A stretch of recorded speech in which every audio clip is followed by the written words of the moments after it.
Isang matinding revelasyon ang ibinahagi ni Miss International 2005 turned actress Precious Lara Kigaman. Minsang napasok siya sa isang abusive relationship na nagtulak sa kanyang na lumayo sa Diyos. Kilalanin ang abusadong ex-boyfriend ni Lara at alamin kung paano siya muling bumangon. The Philippine Showbiz List presents: sino ang ex ni Precious Lara Kigaman na umabuso sa kanya? Lara's relationship that seemed perfect but turned out wrong. Isang mabigat na kwento ang ibinahagi ni Precious Lara Kigaman tungkol sa isang napakadilim na yugto ng kanyang buhay pagdating sa pag-ibig. Kilala bilang Miss International 2005 at naging bahagi rin ng industriya ng showbiz, tila nasa kanya na noon ang lahat ng inaasam ng marami: tagumpay, kasikatan at isang relasyon. Ngunit sa likod ng mga ngiti at tagumpay na nakikita ng publiko, may nakatagong sakit na matagal niyang kinimkim. Bago ni Lara matagpuan ang masaya at payapang buhay kasama ang kanyang asawang si Marco Alcaraz, na pinakasalan niya noong 2011 at ngayon kasama niyang naninirahan sa Canada, dumaan muna siya sa isang bitter and destructive relationship. Inabot ng 3 taon ang nasabing relasyon na kalaunan ay nauwi sa physical and emotional abuse. Sa panahong iyon, kasabay ng kanyang pagkapanalo sa international pageant at pag-usbong ng kanyang television and film career. Marami ang humanga kay Lara, ngunit taliwas sa inaakala ng lahat, yun pala ang pinakamabigat na bahagi ng kanyang buhay.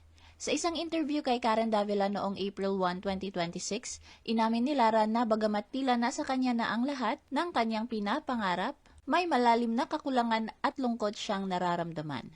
Hindi man pinangalanan ni Lara ang kanyang ex-boyfriend, matatanda ang nalink siya noon kay Willie Revillame dahil nakatanggap siya ng bulaklak at relos mula sa kanya at naging co-host siya sa noontime variety show ni Willie na Wawawi mula 2007 hanggang 2008. Gayunpaman, nilinaw ni Lara na wala siyang kinalaman sa nangyaring breakup sa pagitan ni Willie at Nadine Ignacio. Bigla ring nawala si Lara sa show noong May 2008 matapos ang kanyang Hawaii trip at lumabas ang mga ulat na inalis siya dahil umano'y paglabag sa mga patakaran. Isinalaysay ni Lara ang mas malalim pang detalye ng kanyang pinagdaanang mapait na relasyon, kung saan hindi lamang emosyon ang nasugatan kundi pati ang kanyang pagkatao at pananampalataya. Sa likod ng image ng isang strong and successful woman, unti-unti pala siyang nauubos sa isang relasyong puno ng takot, pagdududa at kontrol. Ang kanyang ex-boyfriend ay inilarawan niya bilang isang taong may kakayahang mag-manipulate ng emotions at magdulot ng severe discouragement. Sa halip na maging sandigan, naging pinagmulan ito ng sakit, pisikal man o emosyonal. Unti-unting nawala ang kanyang kalayaan at napalitan ng takot ang dating pagmamahal. Sa paglipas ng panahon, lalong bumigat ang kanyang dinadala at nakaramdam siya ng kawalan ng pag-asa. Naniwala rin siyang karapat-dapat siya sa sakit na nakaapekto sa kanyang self-worth. Hindi niya ito ibinahagi sa kanyang ina at kahit may pag-alala ang mga kaibigan, nanatili siya sa relasyong sumisira sa kanya. Pati ang kanyang pananampalataya ay naapektuhan at naniwala siyang hindi na siya karapat-dapat sa kapatawaran. Lara rescued by her mother from her ex-boyfriend. Sa gitna ng matinding pagkalugmok ni Lara, unti-unti ring naipakita kung gaano kalalim ang epekto ng kanyang ex-boyfriend sa kanyang buhay. Bagamat mayroon siyang ugnayan sa Diyos noon, dumating siya sa yugto na pakiramdam niya ay tila hindi siya pinakikinggan. Sa kabila ng kanyang mga panalangin, nanatili ang bigat ng kanyang sitwasyon. Sa gitna ng kadilimang iyon, dumating ang hindi niya inaasahang pagdating ng kanyang ina na nagsilbing turning point sa kanyang buhay. Isang umaga, nagising si Lara at nadatna ng kanyang ina sa kanyang tabi. Luhaan, ngunit puno ng pag-aalala.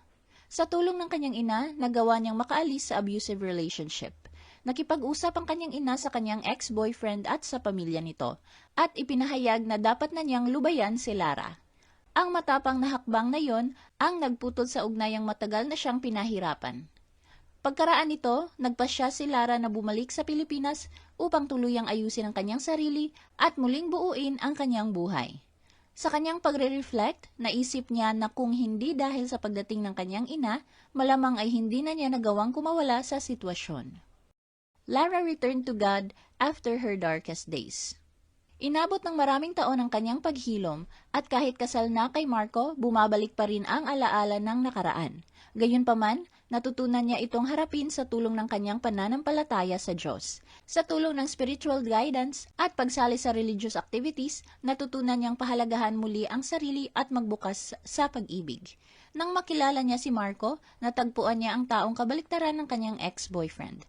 Kung ang dating relasyon niya ay nagdulot ng takot, control at sakit, si Marco naman ay simbolo ng true love, respect at support. Hindi na niya naramdaman ang pressure, takot o guilt na dati bumabalot sa kanya. Sa halip sa piling ni Marco, naranasan ni Lara ang pakiramdam ng kalayaan, security at pagmamahal na buong buo. Ito ang dahilan kung bakit itinuring ni Lara si Marco bilang answered prayer. Muli niyang naranasan ang healing at renewed faith na siyang naging sandigan ni Lara sa tuluyang pagbangon mula sa kanyang nakaraan. Hanggang ngayon, patuloy niyang ginagamit ang kanyang platform upang magbahagi ng mga mensahe ng pag-asa at kapatawaran. Sa kasalukuyan, namumuhay ng masaya sina Lara at Marco kasama ang kanilang 3 anak na lalaki na sina Noah, Tobias at Moses. Ano ang masasabi mo sa video na ito? Mag-like o mag-react at huwag mahiyang mag-comment. For our YouTube viewers, huwag kalimutan mag-subscribe at i-hit ang notification button. At para sa aming Facebook viewers, mag-like at follow sa aming Facebook page para updated ka sa mga showbiz chika. Thanks for watching!